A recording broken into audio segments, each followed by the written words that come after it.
in Clear Creek State Forest in Pennsylvania. State Game Reserve has fences built. The fences section off an area where a lot of saplings, you can see all these very small trees that are growing here.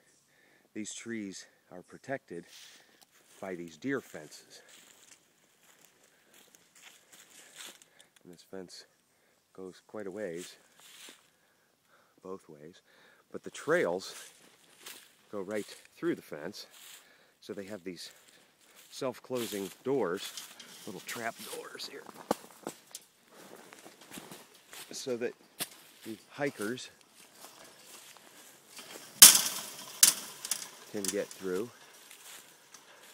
The areas are fenced so that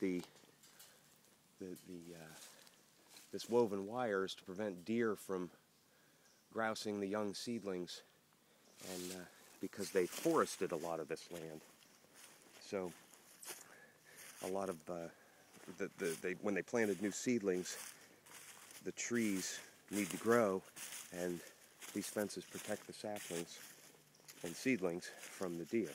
So one side has a lot of green, fresh, new, young growth, and the other side of the fence has sparse, old growth.